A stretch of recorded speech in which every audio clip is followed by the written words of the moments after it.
Okay. Okay, we are ready to go today. We are on A Course in Miracles, Chapter 11, The Dynamics of the Ego. No one can escape from illusions unless he looks at them, for not looking is the way they are protected. There's no need to shrink from illusions, for they cannot be dangerous. We are ready to look more closely at the ego's thought system because together we have the lamp that will dispel it. And since you realize you do not want it, you must be ready.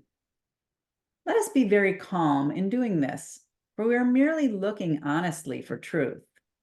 The dynamics of the ego will be our lesson for a while, for we must look first at this to see beyond it, since you have made it real.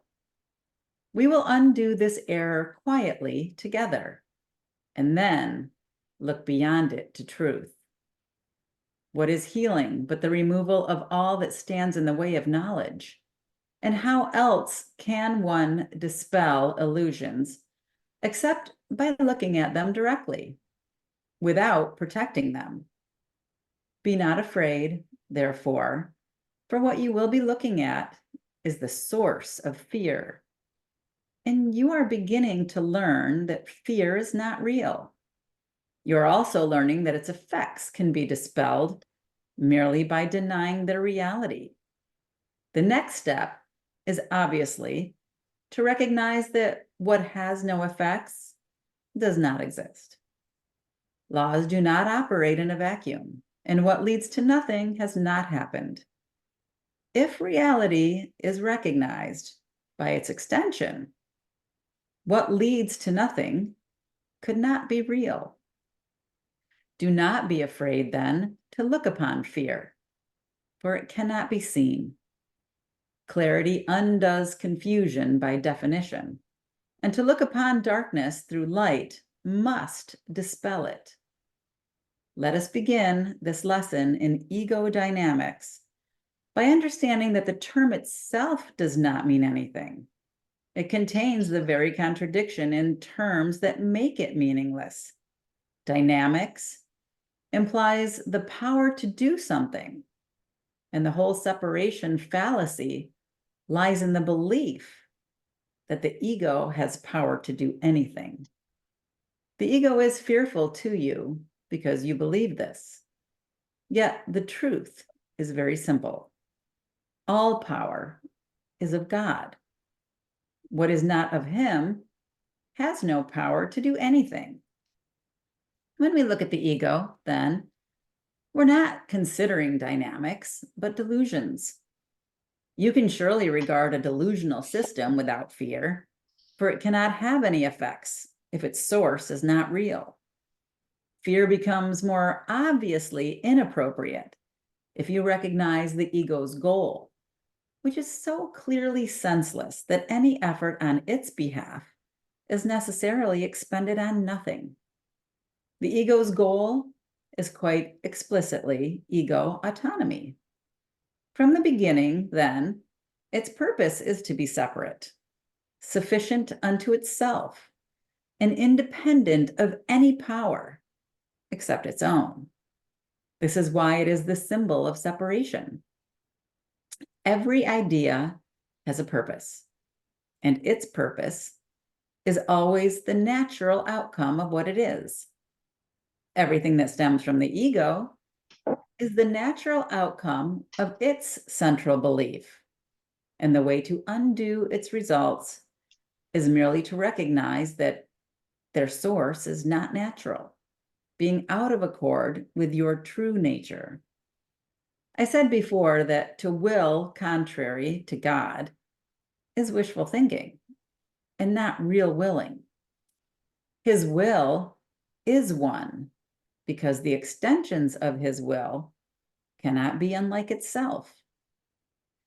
The real conflict you experience, then, is between the ego's idle wishes and the will of God, which you share.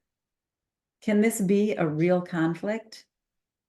Yours is the independence of creation, not of autonomy. Your whole creative function lies in your complete dependence on God, whose function he shares with you. By his willingness to share it, he became as dependent on you as you are on him. Do not ascribe the ego's arrogance to him who wills not to be independent of you. He has included you in his autonomy. Can you believe that autonomy is meaningful apart from him? The belief in ego autonomy is costing you the knowledge of your dependence on God, in which your freedom lies.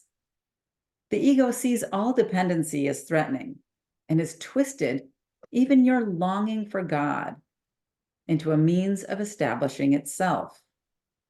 But do not be deceived by its interpretation of your conflict. The ego always attacks on behalf of separation.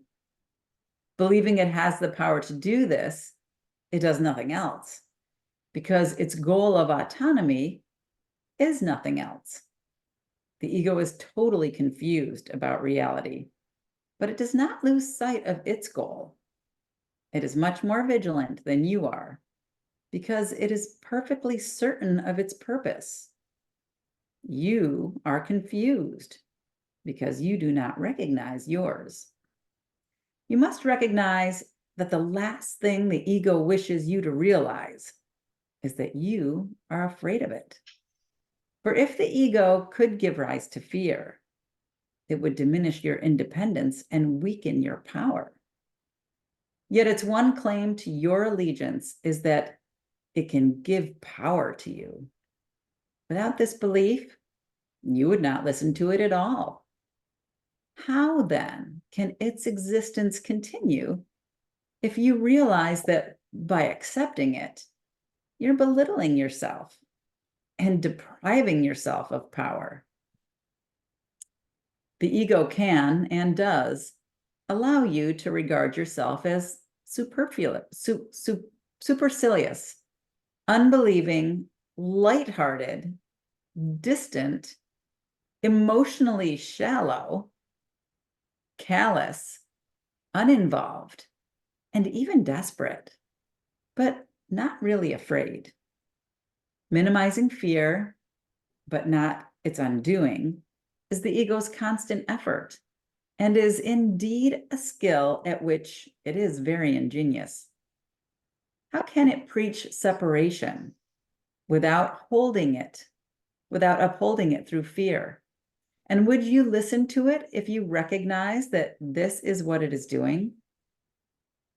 Your recognition that whatever seems to separate you from God is only fear, regardless of the form it takes, and quite apart from how the ego wants you to experience it, is therefore the basic ego threat. Its dream of autonomy is shaken to its foundation by this awareness. For though you may countenance a false idea of independence, you will not accept the cost of fear if you recognize it. Yet, this is the cost, and the ego cannot minimize it. If you overlook love, you are overlooking yourself. And you must fear unreality because you have denied yourself.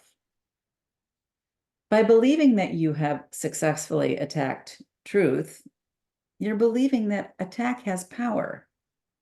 Very simply, then, you've become afraid of yourself. And no one wants to find what he believes would destroy him. If the ego's goal of autonomy could be accomplished, God's purpose could be defeated. And this is impossible.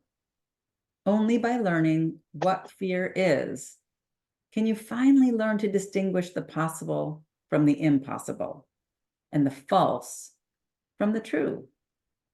According to the ego's teaching, its goal can be accomplished and God's purpose cannot. According to the Holy Spirit's teaching, only God's purpose can be accomplished. And it is accomplished already. God is as dependent on you as you are on him, because his autonomy encompasses yours and is therefore incomplete without it. You can only establish your autonomy by identifying with him and fulfilling your function as it exists in truth.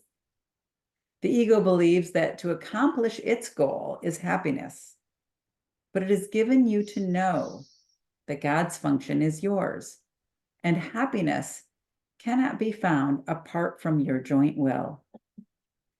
Recognize only that the ego's goal, which you have pursued so diligently, has merely brought you fear, and it becomes difficult to maintain that fear is happiness. Upheld by fear, this is what the ego would have you believe. Yet God's Son is not insane and cannot believe it. Let him but recognize it, and he will not accept it. For only the insane would choose fear in place of love, and only the insane could believe that love can be gained by attack. But the sane realize that only attack could produce fear, from which the love of God completely protects them. The ego analyzes, the Holy Spirit accepts. The appreciation of wholeness comes only through acceptance, for to analyze means to break down or to separate out. The attempt to understand totally by breaking it down is clearly the characteristically contradictory approach of the ego to everything. The ego believes that power, understanding, and truth lie in separation. And to establish this belief, it must attack. Unaware that the belief cannot be established, and obsessed with the conviction that separation is salvation, the ego attacks everything it perceives by breaking it into small, disconnected parts without meaningful relationships, and therefore without meaning. The ego will always substitute chaos for meaning. For if separation is salvation, harmony is threat. The ego's interpretations of the laws of perception are, and would have to be, the exact opposite of the Holy Spirit's. The ego focuses on error and overlooks truth. It makes real every mistake it perceives, and with characteristically circular reasoning concludes that because of the mistake, consistent truth must be meaningless. The next step then is obvious. If consistent truth is meaningless, inconsistency must be true. Holding error clearly in mind and protecting what it has made real, the ego proceeds to the next step in its thought system. Error is real and truth is error. The ego makes no attempt to understand this, and it is clearly not understandable. But the ego does make every attempt to demonstrate it, and this it does constantly.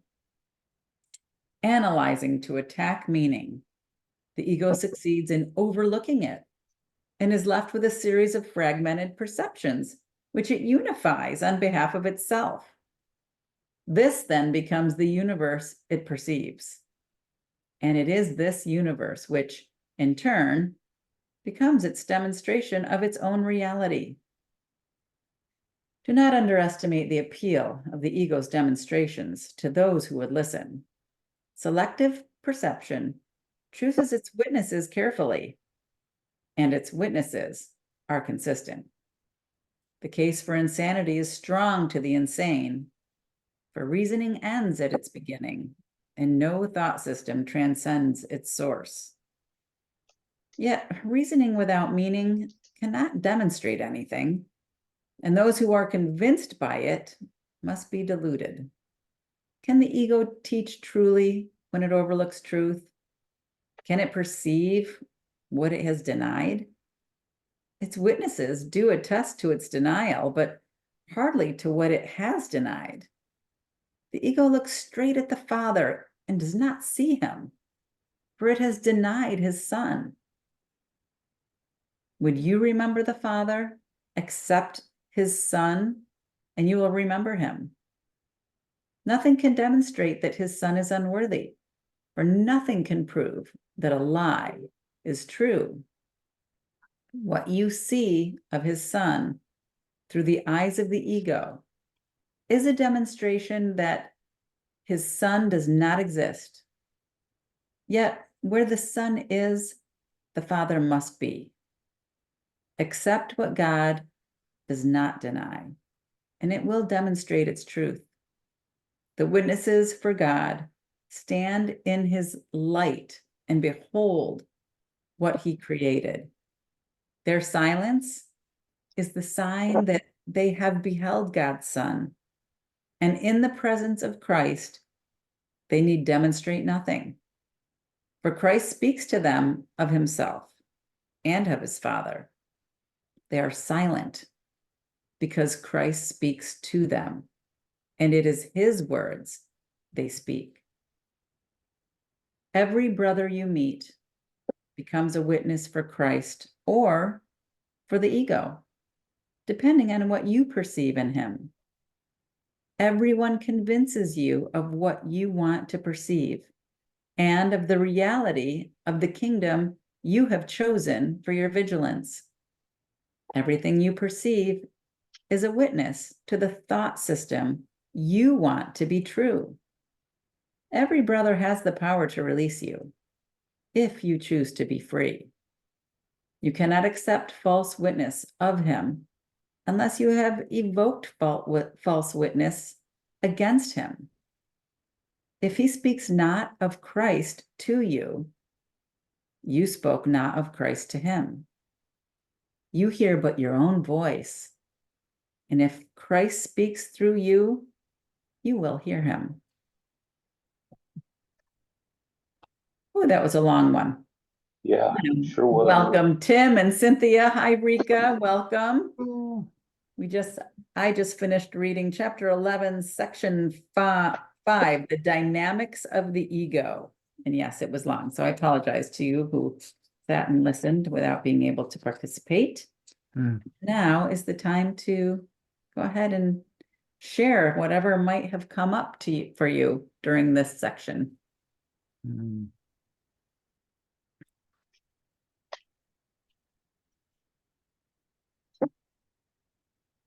Well, there's so much. I know there was a lot. There are things that popped up while we were reading, but by the time we were done, it's all gone. I know. That's why I always like to highlight and underscore. I think that's why I have so many things underscored in these books. Yeah, me too. So it was really, I was catching up as you was reading, and just things that resonated is the fact that conflict, that's straight from ego. I guess one portion that when you read, not the exact wording, but any sort of conflict, negativity, you're allowing ego to come forth, opposed to having God, love, take over and just be there. Yeah. So. Yeah, thanks for sharing that. It's interesting too, and that's so true what you just said. And if we could just stop ourselves at that moment, right, when we're in that place of conflict and realize that we've aligned with fear, and just remind ourselves, okay, I'm in conflict right now. I'm not feeling joy. Something's gone wrong, right? I've aligned with fear. So let me stop and let me choose now to align with love or God or the Holy Spirit or whatever our choice of words or thoughts are in that moment. And it's a practice. And Terry, are we allowing our ego to take place and create this? Is that what it's saying too? We are allowing our ego to create this conflict. Yes. Yes. I might have just popped in near the end, but I picked something. That's awesome. No, I appreciate that. And it's true, right? Because the longer we give it the stage in our mind, the more conflict it's going to create, because we're giving it our allegiance. We're aligning with it. We're giving it a voice. Yeah. Good reading, very good reading. We create a lot of things in our lives that's unnecessary. And if we can really stay true to the words and to the love, we can eliminate those sort of things within us and not trying to eliminate with other people, just work on us. Yeah, good. Exactly. Yeah. And then you have the other, right? You have the other coming to you, maybe aligned with their ego. And then you have a choice. Do I align with the Christ in them, or do I align with the ego in them? Right? Wow. Wow. Yes. Yeah. Yeah. And there's the gift, right? There's the gift to be able to see Christ in our brother, which I think was the last sentence, if he speaks not of Christ to you, you spoke not of Christ to him. You hear but your own voice. And if Christ speaks through you, you will hear him. Right?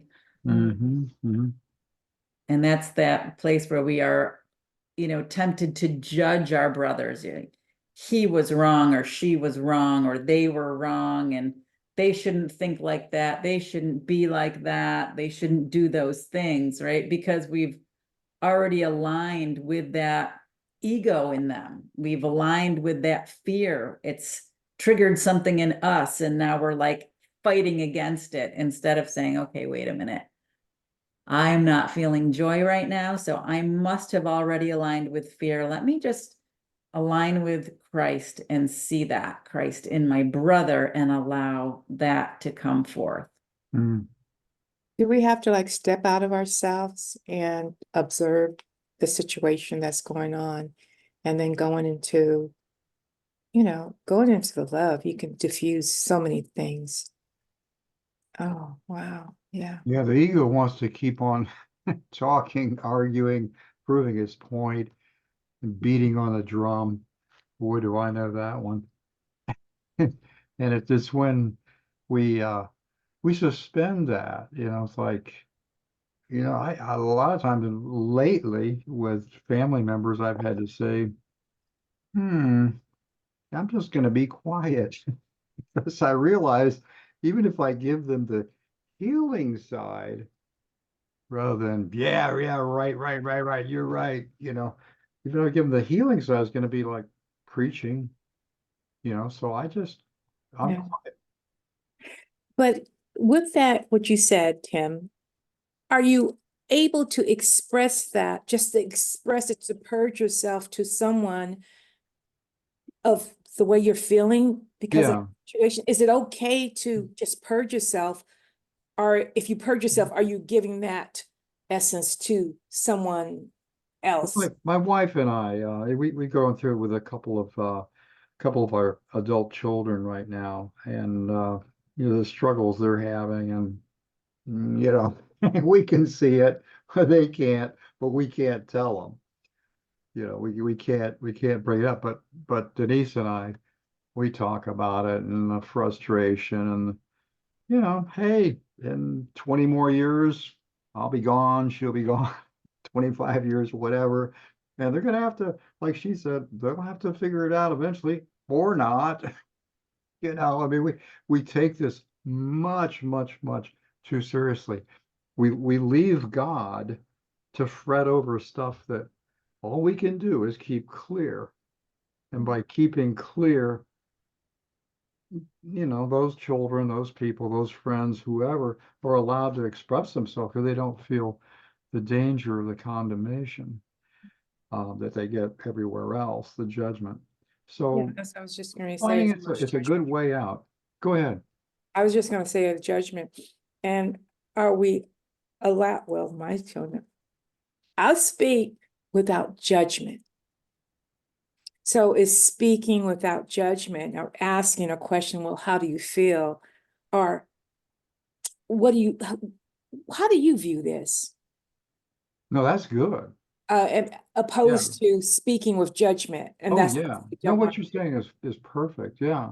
But you have to, you know, as a parent, you just can't stay by the wayside because we're human too. And Yeah. not say anything because this is teachings that you are receiving in order to be able to express to someone, whether you feel they pick it up or not. But there's something in the back of their minds that they're going to gravitate toward. And they might not tell you, but they are listening. They are listening. So we just have to speak without judgment, you know? Yeah. Good. Good, good, good. Thank you very much. Yeah. Perfect. Yeah, great point, Rika. Appreciate that. Okay. Welcome. Mm. Any other thoughts?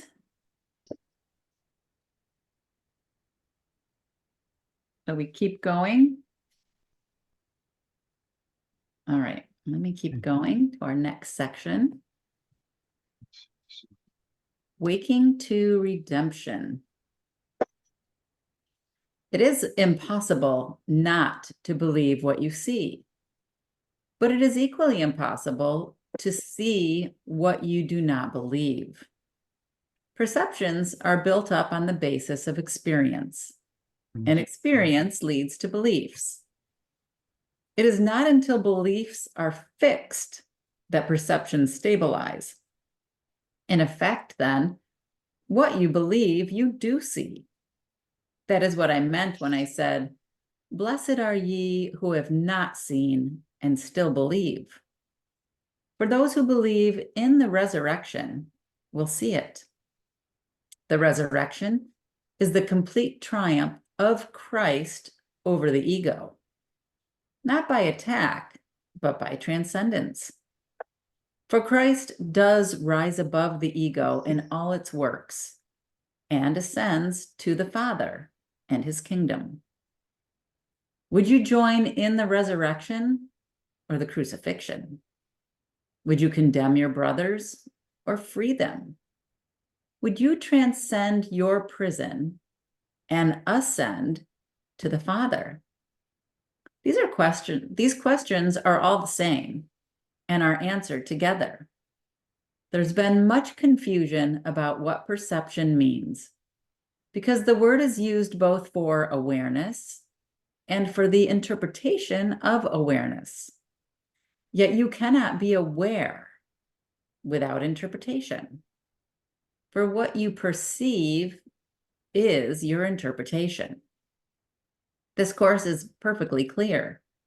If you do not see it clearly, it is because you are interpreting against it and therefore do not believe it. And since belief determines perception, you do not perceive what it means and therefore do not accept it. Yet different experiences lead to different beliefs, and with them, different perceptions. For perceptions are learned with beliefs, and experience does teach. I am leading you to a new kind of experience that you will become less and less willing to deny. Learning of Christ is easy, for to perceive with him involves no strain at all. His perceptions are your natural awareness, and it is only the distortions you introduce that tire you. Let the Christ in you interpret for you, and do not try to limit what you see by narrow little beliefs that are unworthy of God's Son. For until Christ comes into his own, the Son of God will see himself as fatherless. I am your resurrection and your life. You live in me because you live in God, and everyone lives in you as you live in everyone. Can you then perceive unworthiness in a brother and not perceive it in yourself? And can you perceive it in yourself and not perceive it in God? Believe in the resurrection because it has been accomplished. and it has been accomplished in you. This is as true now as it will ever be, for the resurrection is the will of God, which knows no time and no exceptions. But make no exceptions yourself, or you will not perceive what has been accomplished for you.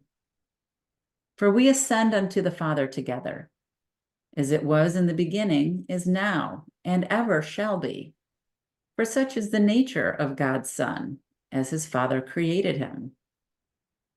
Do not underestimate the power of the devotion of God's Son, nor the power the God he worships has over him.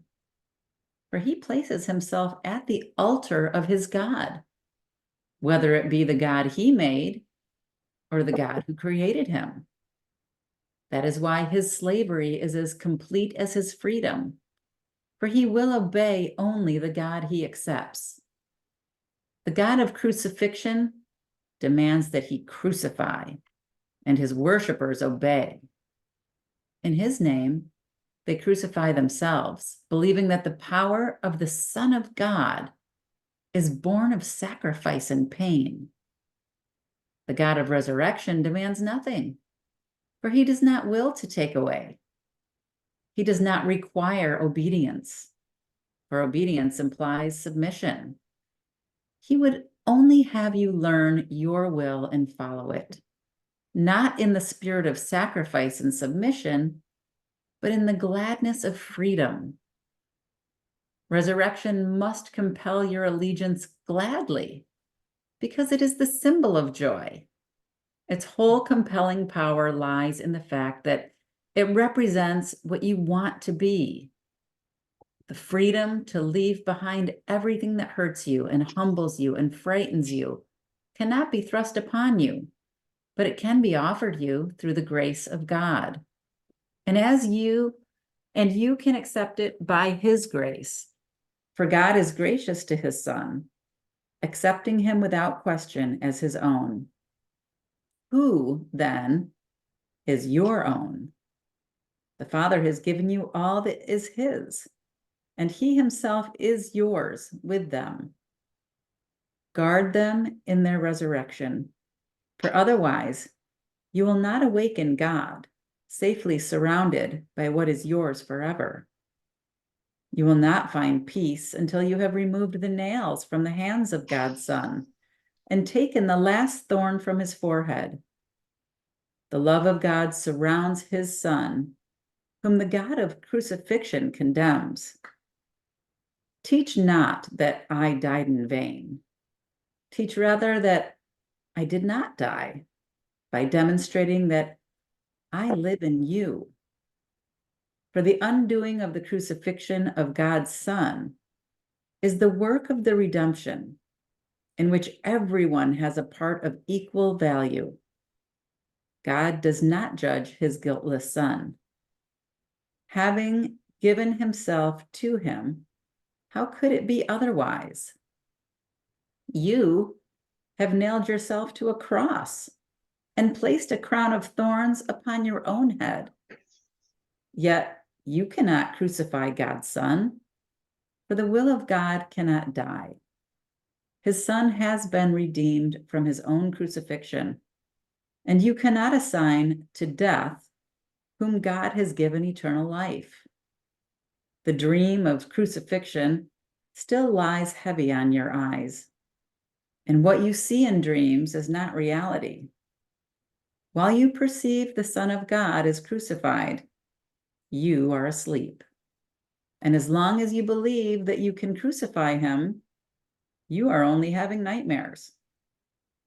You who are beginning to wake are still aware of dreams and have not yet forgotten them. The forgetting of dreams and the awareness of Christ come with the awakening of others to share your redemption. You will awaken to your own call, for the call to awake is within you. If I live in you, you are awake. Yet you must see the works I do through you, or you will not perceive that I have done them unto you. Do not set limits on what you believe I can do through you, or you will not accept what I can do for you. Yet it is done already. And unless you give all that you have received, you will not know that your Redeemer liveth, and that you have awakened with him. Redemption is recognized only by sharing it. God's Son is saved. Bring only this awareness to the sonship, and you will have a part in the redemption as valuable as mine. For your part must be like mine if you learn it of me. If you believe that yours is limited, you are limiting mine. There is no order of difficulty in miracles, because all of God's sons are of equal value, and their equality is their oneness. The whole power of God is in every part of him, and nothing contradictory to his will is either great or small. What does not exist has no size and no measure. To God, all things are possible, and to Christ it is given to be like the Father.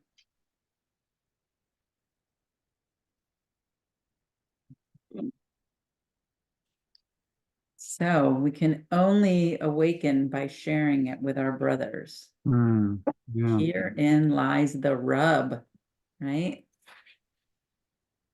Yeah.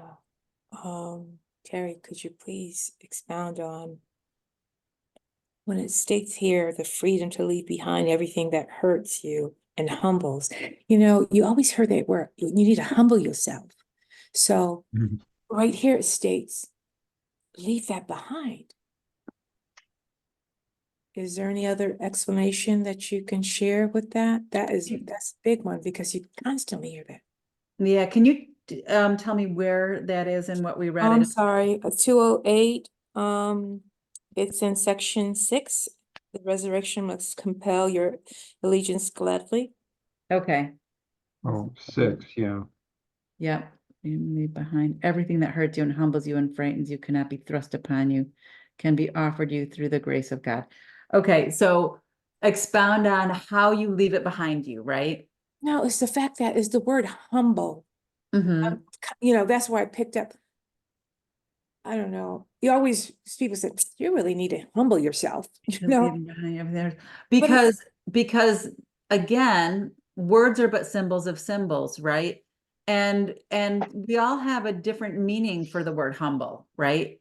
Depending on how our early conditioning came about and what we were told. You need to be humbled, right? Like you're too proud of yourself. You're too big for your britches, right? Right. You need some Right. humbling, right? But in truth, when we align with God, we allow the grandeur of God to come into us, right? But when we align with the ego, it's the grandiosity, right? It's the belief that we're tough. We can do it by ourselves. We're autonomous, right? It's the belief that we're separated and tough. That's when we are aligned with the ego, right? And that might be when people say you need to be humbled, right? Because you're aligning with the ego. You think you're all that because you think you're separate and you've made God the God of the ego. That's your God, right? So that could be where that comes in, where we say, I am aligned with God, and I allow the Holy Spirit to come through me, and I feel the grandeur of that, right? So that's where it's saying, leave that humbleness behind, align with the grandeur of God, Right. allow yourself that power. And then when someone tells you that, it's only their perception. They don't know where you're at. So Yes. good. Yes. Their perception, it's not, you might feel that you are aligning yourself with the goodness of the glory of God.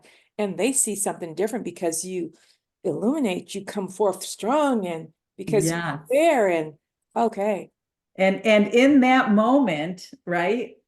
How wonderful would it be for you to see the Christ in that person instead of seeing that they're aligned with the ego, right? There's the trick. There's the real trick, because we want to think, you're aligned with the ego. So what you say to me doesn't matter.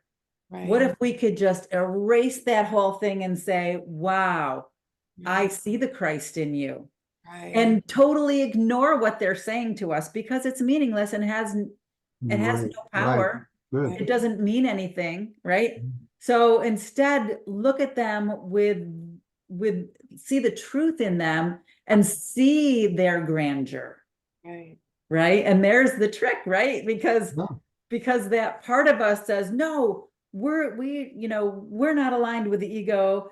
I don't need to humble myself. I'm filled with spirit and the light of God and grandeur. And how great would it be to overlook Yeah. that they might be coming from the ego and only see the Right. beauty in them, only see the Christ in them at that moment. That's the trick. That's Right. the trick, and that's the only thing that's real. So, you got the real McCoy there. You don't have the fake, Right. Right. defense. Oh, I must defend my party platform or my beliefs and whatever that Right. is. Right. Yeah, Just the that's just a bunch authentic of bunk. yourself. Yes. Great. That's the trap. I always go back to your opinion of me is none of my business, Ah, there you go. right? Because Yeah. it's coming from the ego. And not only is it none of your business, it's not even real. Like your opinion of me is not even real, and it's none of my business, Right. Anyway, right. right? Here in this case, a double negative does not mean a positive. Right. Right. Exactly. 0 times 0 still equals 0. Right, right. Yeah, I'm remembering back, Terry. You've heard me say this thing a bunch of times, but it's worth it to say it again. How about um, Rika? You're probably the only one that hasn't heard the little story of it, and I'll make it really brief. I was contemplating suicide in my early 20s when I was at the University of Florida, living this fake life and partying and all this crazy stuff. And I told my best friend, I said, man, if this has to keep going like this, I just as soon get over with right now. And when I said the word now, I mean I was very convinced. I've been contemplating suicide. Well, this light filled my head, and I was sitting before this big newsprint pad, and I started sketching out like the sun with the rays coming in. But then I was aware the rays were coming out as well. In fact, I sketched a little heart this morning as some more stuff came to me with that very thing, alternating rays coming in, going out of the heart. And so anyway, I was so convinced and so in rapture with experience, which lasted about 3 days and nights, and he was swept into it as well. That I talked to my senior design class about it. Our teacher, our professor, had told us that we needed required reading was Carlos Castaneda's books. So, and you may have heard that guy came forward a while back and said, that was just a bunch of made up stuff. The truth was still in it. Anyway, I'm turning around. I'm in the front row. I'm turning around to look at the class, and all I see are these hollow, dark eyes, like just looking at me in complete, like, who is this lunatic? I mean, we're talking 20 people.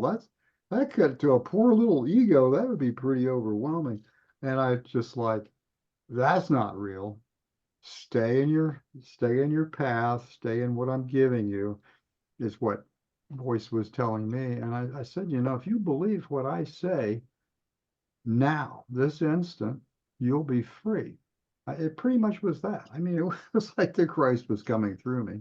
Mhm. So anyway, that was a huge step that got me into a number of things, Sufism and um, Paramahansa Yogananda's Self-Realization Fellowship, and so forth. And then, of course, in Miracles about 40 something years ago.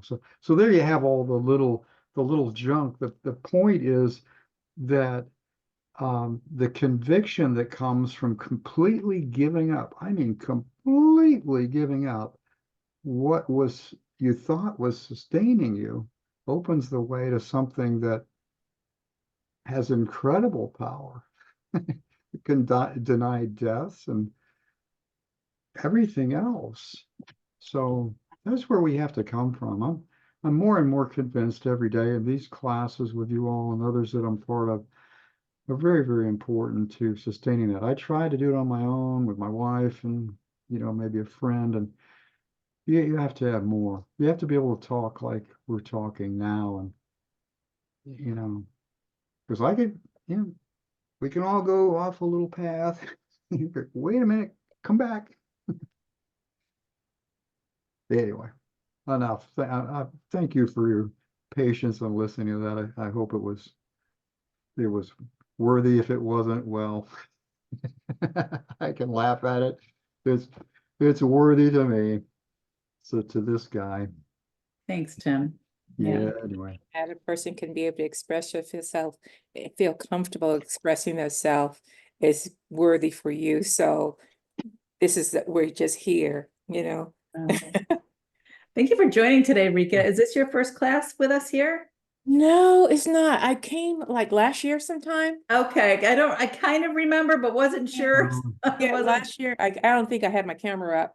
Yeah, okay, maybe that's why. Yeah, last year, and because I always have to run in and out, just like I have to run out in a minute. Yeah. Well, I'm so But glad you're here it's with us just today. so, this is just the information, the group that you guys, it's just touched, it just resonated with me today. Totally. And the experience of, you have to be able to share your feelings with people. You're allowed to share your thoughts, which is good, opposed to being in a lecture and just listening and going, okay, you're able to share these thoughts. Yeah. Yeah, And I thank think you. it's the experience, right? That's where it all comes through, is having those experiences and being able to share, like you said. Yeah, Important. it's always good. It's all good. Yeah. Okay. Mm. Anybody else have anything else they want to share before we continue?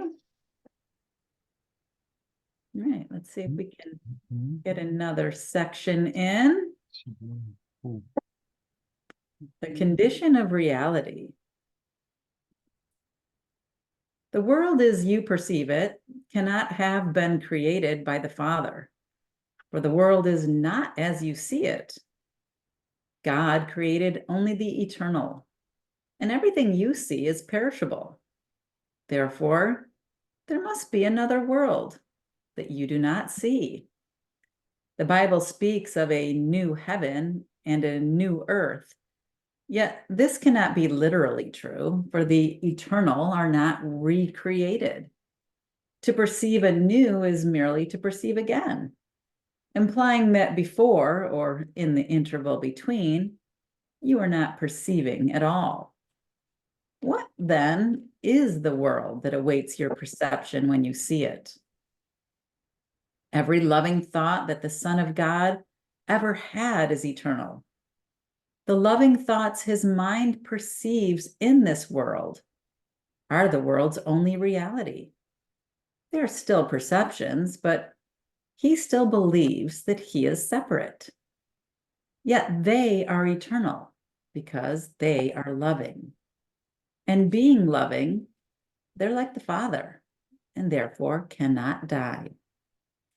The real world can actually be perceived. All that is necessary is a willingness to perceive nothing else.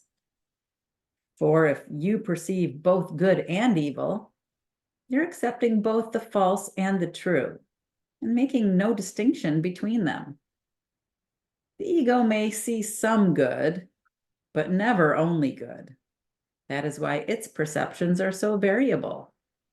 It does not reject goodness entirely, for that you could not accept.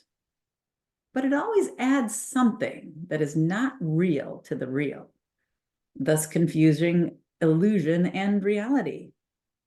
For perceptions cannot be partly true. If you believe in truth and illusions, you cannot tell which is true. To establish your personal autonomy, you tried to create unlike your father. believing that what you made is capable of being unlike him. Yet everything true is like him. Perceiving only the real world will lead you to the real heaven, because it will make you capable of understanding it. The perception of goodness is not knowledge, but the denial of the opposite of goodness enables you to recognize a condition in which opposites do not exist. And this is the condition of knowledge. Without this awareness, you have not met its conditions. And until you do, you will not know it is yours already. You have made many ideas that you have placed between yourself and your creator. And these beliefs are the world as you perceive it. Truth is not absent here, but it is obscure. You do not know the difference between what you have made and what God created. And so you do not know the difference between what you have made and what you have created. To believe that you can perceive the real world is to believe that you can know yourself. You can know God because it is his will to be known. The real world is all that the Holy Spirit has saved for you out of what you have made, and to perceive only this is salvation, because it is the recognition that reality is only what is true.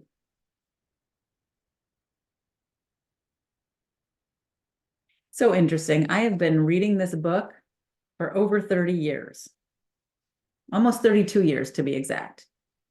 I don't ever remember reading that before.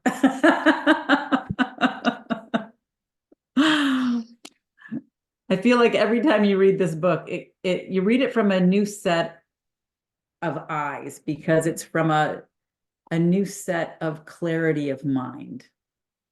Yeah, that's a good way to put it. Yeah, I have underlines here, and I add I add other underlines, and it came to me. Well, if you read this long enough, everything in the book will be underlined. Oh yeah, this is like my third book, so I have other books that have lots of Just underlines. like that. I have Yeah, people's names written in. I I don't know did what too. that Yeah. meant. Yeah.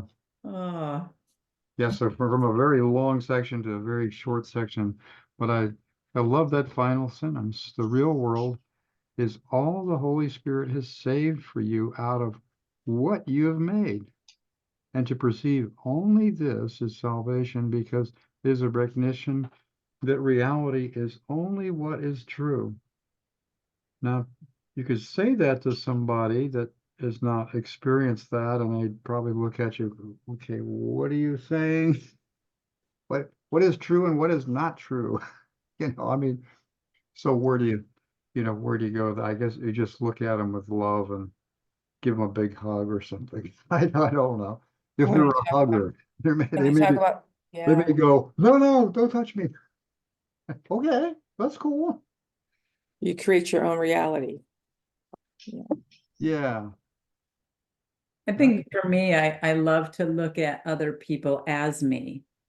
And even when they're being what Yeah. I would consider maybe argumentative or opposing at the time, I think, oh, that's me being opposing to this. How interesting. But I That's know that good. the Christ in me Hmm. is still part of who I am in the truth of the at one ment, right? So it's fun to be able to be in a place where you can see others as yourself and know them as you, and understand that they have opposing beliefs and Yeah. opposing reactions to things. And it's so interesting. I just listened to a really interesting podcast, and it was all about spiral dynamics. I don't know if any of you are familiar with that, but it got into like the reason why, as as human beings have evolved, how they have changed their belief patterns and systems based on what they were trying to overcome or struggling with or what have you. And this particular thing of spiral dynamics color coded it, right? It was like beige was like fighting for your life, caveman style, but it's also a newborn baby, right? It's like can't protect itself or fend for itself, so crying and needs, the basic needs of food and shelter and Mm. and those things. And that went on and on and on and on through all of the different things. And ultimately, it wasn't that anything was good or anything was bad. It was, oh, I can see how all of these things at the time were important to the individual's needs, right? Either a need for freedom or a need for control or a need for, survival. And then getting to this place where you can see the whole rainbow, so to speak, right? You can look at it all and say, okay, I understand now why there are differences of opinions, and I can still love and appreciate people who have differences of opinions because their life experiences have reflected that. And let's say I am all of those people, and within this world of illusions, it's still me trying to figure out who I am and heal all those frightened parts of my personalities so I can love each part of me that's going through all of those different experiences and all of those different emotions, because they're facing different sets of circumstances in their lives than I am facing, because I've made different choices in my life that reflect now who I am within the illusion, right? Because it's still within the illusion. So yeah, I think again, it goes back to the condition of reality. What are we choosing to perceive? Are we perceiving goodness? Are we perceiving love? Mm. Or are we judging and perceiving that and blaming people for having their opinions and blaming people for doing things that we judge are bad because they're trying to survive, right? How do we encompass all of it and be able to be at that place of at one-ment and that Christ mind of, I see the Christ in you. I see that you are whole and complete and you are love.